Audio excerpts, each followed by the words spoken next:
अस्सलाम वालेकुम। उम्मीद है आप लोग ठीक हैं, खैरियत से हैं। अल्लाह पाक आप लोगों को अपने हिफ्ज़ व अमान में रखे। हमारी दुआएँ हमेशा की तरह आपके साथ हैं। खुश रहें, हँसते मुस्कुराते रहें और खुदा की ज़ात आपको इसी तरह अ, खुशियाँ देता रहे। पाकिस्तान इस वक़्त जो मुख्तलिफ़ सिमतों से बहरानों में और इम्तिहानों में घिरा हुआ है, खुदा की ज़ात पाकिस्तान को भी इन बहरानों से निकाले। चैनल को ज़रूर सब्सक्राइब करें और बेल आइकन को प्रेस करें। ज़्यादा से ज़्यादा व्हाट्सएप ग्रुपों में लिंक ज़रूर शेयर करें और राय का इज़हार भी ज़रूर दें। पाकिस्तान पिछले 15 साल से दहशतगर्दी के खिलाफ एक मुश्किल जंग लड़ रहा है। ये जंग कभी स्वात की वादियों में लड़ी गई है, कभी वज़ीरिस्तान के पहाड़ों में और कभी हमारे स्कूलों और बाज़ारों में। इसकी एक छोटी-सी तारीख़ है जो पिछले 15 साल की आपको बताने जा रहा हूँ मैं। 2007 से 2008 मुशर्रफ दौर था। परवेज़ मुशर्रफ के दौर में स्वात में तालिबान ने अपनी गिरफ्त काफ़ी मज़बूत करना शुरू कर दी थी। मुल्ला फ़ज़लुल्लाह का रेडियो और शिद्दत पसंदों का बयानिया वहाँ पे फैल रहा था। फ़ौज ने राह हक के नाम से कार्रवाइयाँ ज़रूर की मगर तालिबान ने दोबारा सर उठाया और इलाके पर कब्ज़ा कर लिया। तो आप ये कह सकते हैं कि परवेज़ मुशर्रफ के दौर में यहाँ पर ऑपरेशन तो किया गया, लेकिन मुकम्मल सफाया नहीं किया गया। फिर 2009 में पाकिस्तान पीपल्स पार्टी के दौरे हुकूमत में स्वात ऑपरेशन का आगाज़ किया गया। आसिफ अली ज़रदारी के दौरे हुकूमत में स्वात के इंतहाई हालात बिगड़ गए थे। हुकूमत ने तालिबान से अमन मुआहदा भी किया मगर उन्होंने मुआहदा तोड़ दिया। इसके बाद फ़ौज ने ऑपरेशन बराह रास्त शुरू किया। इस ऑपरेशन में स्वात को दोबारा क्लियर कराया गया, लेकिन इसकी बड़ी कीमत बनी। सिर्फ चंद महीनों में तकरीबन 21 लाख लोगों को अपने घरों से बेघर होना पड़ा और आईपीडीज़ की शक्ल में कैंपों पर रहने पर मजबूर किया। जो सबसे तकलीफ दह पहलू होता है, जो अभी इस वक़्त सैलाब की सूरत-ए-हाल में भी है। ये सबसे तकलीफ दह पहलू होता है, आपका घर छोटा हो या बड़ा हो, उसमें क्या पड़ा है और क्या नहीं पड़ा, वो कीमती है, वो कीमती नहीं है, वो आपका घर है।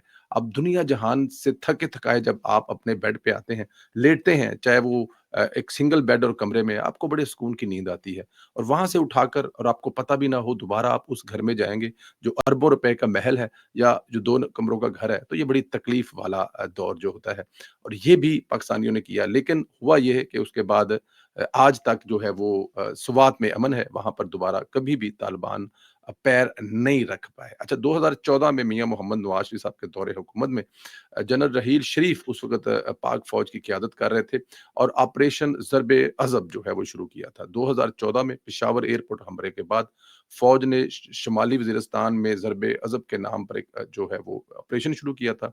ये एक बड़ा ऑपरेशन था, सैकड़ों दहशतगर्द मारे गए थे, इनके ठिकाने तबाह किए गए थे। वज़ीरिस्तान के बड़े इलाके क्लियर कराए गए थे, लेकिन यहाँ भी कीमत बहुत भारी थी, 1 मिलियन। अब 1 मिलियन मतलब लोगों 10 लाख लोगों को जो है वो वहाँ से निकलना पड़ा और निकल कर फिर वही जो है कैंपों में और अपने घरों से बेघर होना पड़ा। और फिर ये लोग 1-2 दिन में नहीं, बरसों बाद मतलब 2 ढाई 3 साल के बाद जो है लोगों अपने घरों में जाकर जो है वो बसे। बहुत ज़्यादा लोग उसके बाद इवन म मोर टाइम लगा। इस दौरान दहशतगर्दों ने रद्द-ए-अमल के तौर पर आर्मी पब्लिक स्कूल पर हमला किया, वो आपको पता है। जिसमें हमारे मासूम बच्चे शहीद हुए। ये पाकिस्तान की तारीख़ का सबसे ज़्यादा हला देने वाला एक ऐसा वाक़या था, जिसको देखना, जिसके बारे में सुनना और जिस पे बात करना, मेरे ख़्याल में एक बहुत ही तकलीफ़देह अमल है। छोटे बच्चे जो स्कूल गए थे, घर से उन किसी की माँ ने टिफ़िन बना के दिया, तो किसी की माँ ने खुद छोड़ा और वालिद की ड्यूटी लगाई। तो कोई वालिद अपने बच्चों को स्कूल छोड़ते हुए दफ़्तर जा रहा था, शायद उनको मालूम नहीं था कि वो वापस इन बच्चों को स्कूल से नहीं उठा सकेंगे। तो वो हमारी जो स्क्रीनें थी, वो जो हुआ था, उसको ना तो कोई 2014 में भूला था और ना आज तक हम भूले हैं। तो 2017 में ऑपरेशन रद्दुल फ़साद शुरू हुआ। इसके बाद फ़ौज ने रद्दुल फ़साद के नाम पर पूरे मुल्क में इंटेलिजेंट बेस ऑपरेशन भी शुरू किए। इसका मकसद ये था कि जो भी बाकी नेटवर्क्स किसी स्लीपर सेल में उनको ख़त्म किया जाए। सरहद पर बाड़ लगाने का काम भी इसी वक़्त तेज़ हुआ ताकि दहशतगर्दों की आमदो-रफ़्त रोकी जा सके। ये 2-3 ऑपरेशन ऐसे हैं जिससे ख़ास तौर पे ये जो जो जो ऑपरेशन अज़ब था ना, ज़रुल अज़ब था। इसमें तो मतलब कि आप ये समझें कि पाकिस्तान से शायद आखिरी दहशतगर्द जो है वो भी अफ़गानिस्तान की तरफ धकेल दिया गया था। इसमें दहशतगर्द जो हैं वो ज़ीरो की तादाद में पाकिस्तान में रह गए थे क्योंकि पाकिस्तान की तारीख़ का ये सबसे बड़ा, सबसे ज़्यादा तादाद इसमें आपकी फ़ौज ने, आपके अदारे ने ली थी और सबसे ज़्यादा खर्चा भी शायद इसी ऑपरेशन पर हुआ था। और उसका रिज़ल्ट ये निकला था कि पूरे पाकिस्तान से कोई एक भी तालिबान नाम और अगले 5 2-3 साल तक फिर हमने तालिबान का नाम भी नहीं सुना। और आपको पता है फिर उसके बाद कैसे जो है ये हमारा जो इलाका गैर जिसको कहा करता था, वो इलाका गैर भी ना रहा। तो ये एक बड़ा कामयाब ऑपरेशन था। असल मसला शुरू कहाँ से हुआ? ये दोबारा सर इन्होंने उठाया कैसे और ये दोबारा वापस कैसे आए? हमारे मुल्क में फिर तालिबान खान की हुकूमत आ गई। 2018 के बाद इमरान खान की जबकि हुकूमत आई, इस वक़्त ज़्यादातर आईपीडीज़ अपने घरों में वापस जा चुके थे। इमरान खान ने तालिबान के बारे में हमेशा नरम रवैया इख्तियार किया। वो कहते थे कि तालिबान को मारने के बजाय इनको कौमी धारे में लाया जाए, इनको कारोबार दिया जाए, इबादत का मौका दिया जाए। उन्होंने आम माफ़ी और मुज़ाकरात की भी बात की, लेकिन इस पॉलिसी की वजह से तालिबान को तक़वियत मिली और उन्होंने दोबारा मुनज़्ज़म होने शुरू कर दिया। अब यहाँ पर हुआ क्या कि इमरान खान साहब के एक तो पता नहीं आई डोंट नो शुरू से इनको तालिबान से बड़ी एक तरफ वो मतलब कि पता नहीं समझ नहीं आती, कन्फ्यूज़ करने वाली। एक तरफ वो सारी उम्र गोरों में रहे हैं, गोरियों में रहा है, उनका ओपन कल्चर है, वो मतलब कि मैं की कमा हूँ मतलब क्या रहा है और दूसरी तरफ जो है वो उन्होंने ये जो तालिबान उनको बड़े पसंद हैं और तालिबान पसंद होने की वजह एक शायद ये भी है, क्योंकि जिस सूबे में उनकी हुकूमत है, वहाँ पर अगर तालिबान उनके खिलाफ हो जाए तो शायद उनको डर है हुकूमत ना कर सकें। लेकिन वो उनको ये एक्सपीरियंस होना चाहिए, उन्हीं के दौरे हुकूमत में जब उनका दौर था, उन्हीं के दौरों में जब ये ऑपरेशन हुए हैं, तो वहाँ पे आखिर तालिबान भी निकाल दिया, तो वहाँ फिर कैसे उनको डर हो सकता है या कैसे खौफ हो सकता है?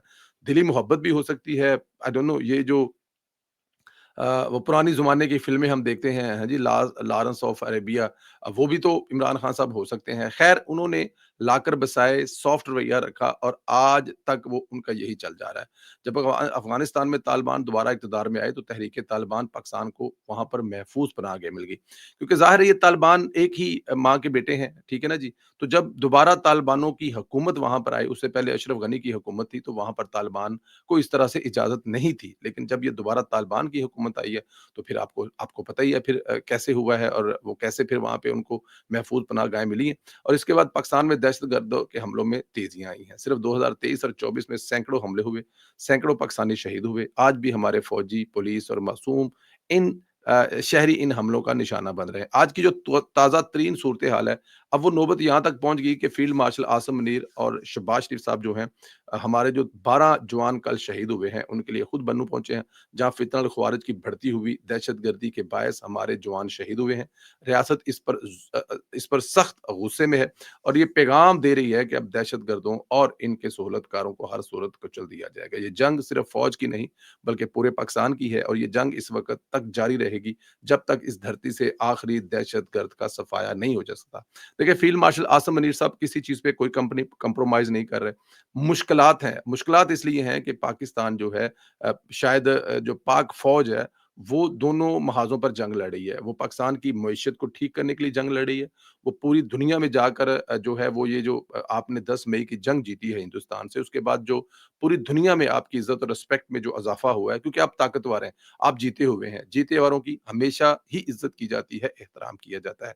तो उसमें जब आप ये जाते हैं दुनिया में तो आपकी मईशत जो है वो भी बेहतर हो रही है। अमेरिका आपके मुल्क में इन्वेस्ट कर रहा है जो कभी आपको इमदाद दिया करता था। तो ये चीज़ जो है ये बड़ी तकलीफ़ दे रही है।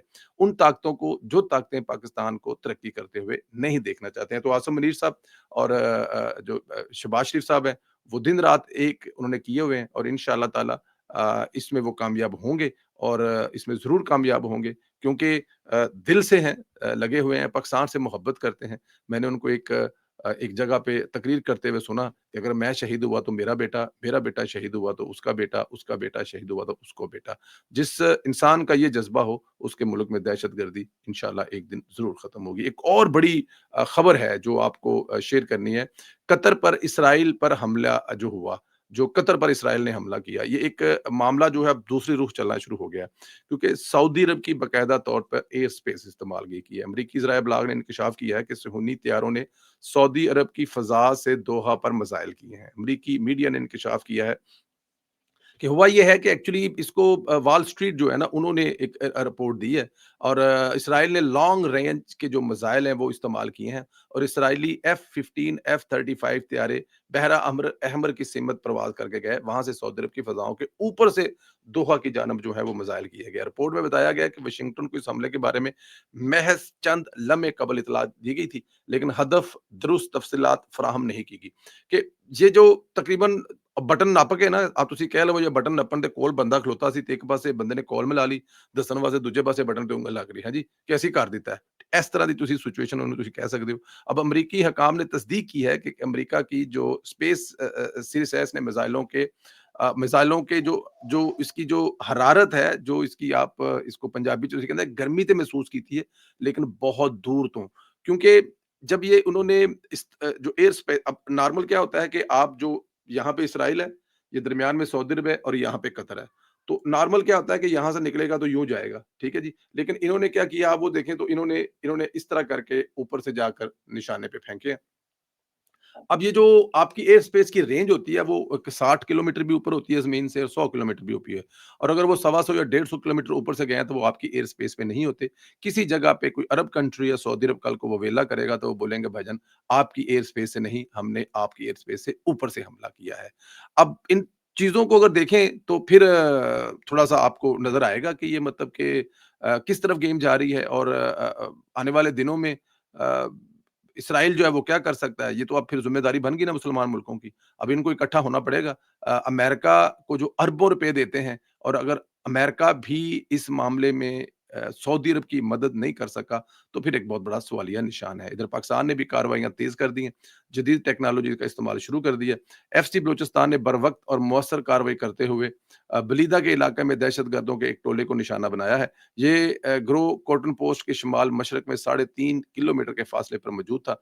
दहशतगर्द भागने की कोशिश में थे मगर जदीद ड्रोन के उनके तमाम अज़ाइम जो है वो खाक में मिलाए हैं और एक भी दहशतगर्द नहीं बच सका। सैलाब की सूरत-ए-हाल ये है कि खराब है और काफ़ी खराब है। पानी जो है वो मतलब कि जिस जिस तरह से अलीपुर को और जिस तरह मुज़फ्फरगढ़ के नज़दीक क्योंकि 5 दरिया इकट्ठे होते हैं, तो वहाँ पर आकर जो तबाही मचा रहा है, वो इंसानी आँख देखने के काबिल भी मैं कह रहा हूँ कि मैं हिम्मत है उन लोगों की। मैं मरियम औरंगज़ेब साहिबा को हमेशा हमने देखा कि वो या तो वज़ीर-ए-आज़म के साथ होती हैं या वज़ीर आला के साथ होती हैं या नवाज़ शरीफ के साथ होती हैं या जहाज़ में या फिर किसी दफ़्तर में होती हैं। लेकिन ये वाला जो रूप है उनका पिछले पिछले 5 दिन से मैं देख रहा हूँ उन लोगों में बैठी होती है, जिन लोगों के पास से बड़े लोगों का ज़रा थोड़ा-सा हाँ जी, थोड़ा-सा फ़ासला होता है। लेकिन वो जैसे ज़मीन पर मैं एक तस्वीर वीडियो देख रहा था एक बुज़ुर्ग के पास, वो इस तरह बैठी हुई थी जैसे बाप अपनी बेटी के साथ बैठा है और बेटी अपने बाप को दिलासा दे रही है कि अब्बा जी कोई गल नहीं, अल्लाह खैर करेगा। ये वाली सिचुएशन उस वीडियो में मैं देख रहा था। फिर वो जिस तरह से उन लोगों के साथ घुल-मिल गई हैं, उन लोगों की तरह लग रही हैं। सबसे बड़ी बात है कि उन्हीं लोगों की तरह लग रही हैं जिन लोग उनमें से पता नहीं लगता कि इनमें मरियम औरंगज़ेब कौन-सी है। ये मरियम औरंगज़ेब का घर जो है वो सैलाब में पंजाबी च कहंदे ने रुड़ गया या इन बुज़ुर्गों का रुड़ गया। इसी तरह अगर सलमान रफ़ीक साहब की बात करूँ, सेहत के हवाले से उनके खुद भी मसाइल हैं। लेकिन 7 दिन हो गए हैं रात को ख्वाजा साद रफ़ीक साहब ने अपने ट्वीट में बताया कि 7 दिन हो गए हैं। फ़ोन करते हैं तो वो कहता है कि नहीं भाई यहाँ पे हालात बड़े ख़राब हैं, पानी बहुत ज़्यादा है। अब कुछ मामलात ठीक होंगे तो तभी वापस घर आएँगे, अंदाज़ा करें। मतलब अब हुकूमत के बारे में तो यही कहा जाता है ना कि याशियाँ, हुकूमत के बारे में तो यही कहा जाता है ना कि खा गए, हुकूमत के बारे में तो कही जाता है जी मौजा ही मौजा ने। लेकिन अब मैं यहाँ पर अगर हालत देखूँ मैं मरियम औरंगज़ेब साहबा की, मैं हालत देखूँ सलमान रफ़ीक साहब की या मैं हालत देखूँ राना सिकंदर साहब की तो मुझे लगता है कि कोई मौजा नहीं है। जिस तरह ग्राउंड पर रहकर मरियम औरंगज़ेब और ख्वाजा सलमान रफ़ीक और उनके दूसरे साथियों ने इस मुश्किल तरीन वक़्त में इन लुटे-पुटे लोगों के साथ, लुटे-पुटे लोगों की तरह बैठकर हमदर्दी की है। देखिए खुदा की ज़ात को पता नहीं कौन-सी अदा पसंद आ जाए, खुदा की ज़ात को पता नहीं कौन-सी नेकी पसंद आ जाए। आप सारी उम्र ऐसा कुछ हो और उसमें कोई ऐसी बात है जो रब की ज़ात को पसंद आए तो वो आपकी सारी उम्र से अफ़ज़ल है। मरियम औरंगज़ेब साहबा का जो खिदमत करने का तरीका था, उससे बहुत सारे लोगों को इख्तिलाफ़ हो सकता है, ठीक है ना जी? लेकिन ये जो मरियम औरंगज़ेब लुटे-पुटे लोगों में, बेघर लोगों में, जिनके घर रुड़ गए, जिनके बच्चे अल्लाह माफ़ करे किसी का अगर कोई बच्चा अल्लाह ना करे कोई एक्सपायर हो गया या किसी के घर का फर्द जो है वो अल्लाह को प्यारा हो गया, उनके दरमियान में बैठकर उनको हिम्मत और हौसला देना, ये मेरे ख़्याल में पसंदीदा काम खुदा के जो पसंदीदा काम है, उनमें से एक काम है। अल्लाह पाक मेरे सोने पाकिस्तान पर रहम करे, करम करे इस मुश्किल वक़्त से पाकिस्तान को निकाले, हमेशा की तरह सुरखरू करे और जो भी सरकारी लोग हैं, जो भी हकाम हैं, जो भी वज़रा हैं जो भी हुकूमत पंजाब के लोग हैं, मरियम नवाज़ समेत, अल्लाह पाक उनकी ये इबादत भी कबूल फरमाए। आपसे गुज़ारिश है कि चैनल को ज़रूर सब्सक्राइब करें, बेल आइकन को प्रेस करें और ज़्यादा से ज़्यादा व्हाट्सएप ग्रुपों में लिंक शेयर करें। बहुत शुक्रिया, खुदा हाफ़िज़।